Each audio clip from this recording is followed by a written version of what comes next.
Alright, so to start out with the settings for filming on your DSLR for a short film or anything like that, is always switch your DSLR on to manual mode. Make sure it is switched to manual mode or any other sort of manual priority or thing, but mainly set to manual mode for 99% of your shootings. Sometimes I'll set it to shutter priority if I need to adjust my aperture. It keeps varying too much, and then I'll just set my aperture because I'm on a Nikon D3300. As you know, I can't adjust my aperture in live view, which is very annoying. So I go into shutter priority sometimes to see what my aperture is and what I should set it to, instead of having to spend so much time testing it. So that's just a trick I use. But yeah, mainly you're going to want to keep this in manual mode pretty much all the stinking time. Next, you're going to want to make sure you have manual movie settings enabled. Now, this is both for Canon and Nikon DSLRs, but I'm on a Nikon, so I am just going to go and find it. Video. And we have here movie settings. This is for Nikon, but it's similar on Canon. Just Google it and you'll find out.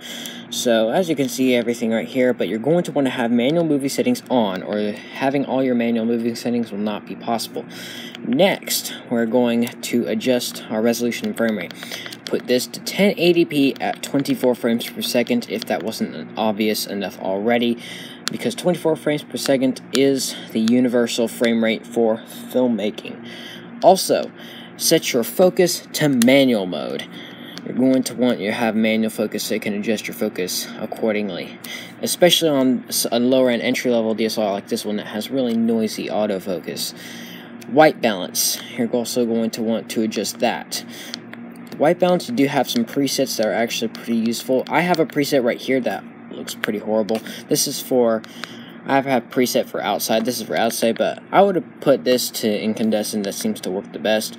Auto white balance is just don't keep anything on auto. It does not really work well. You want it to be consistent, and you want to have control of every single little aspect in your film.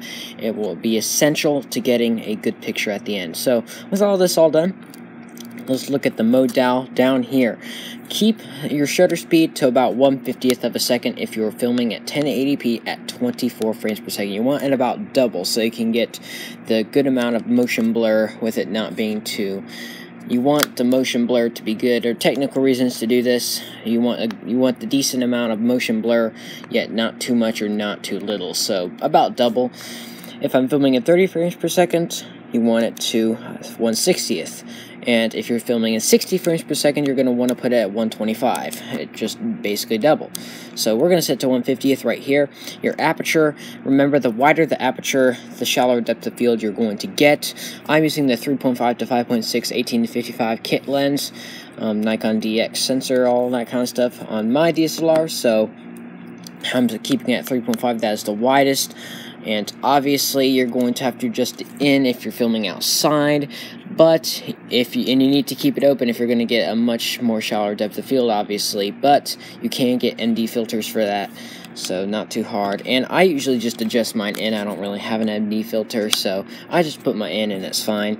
ISO, remember, keep it as low as possible because you'll get less grain in your image. So thank you guys for watching this video. Hope this helped you out, and I'll see you in the next one.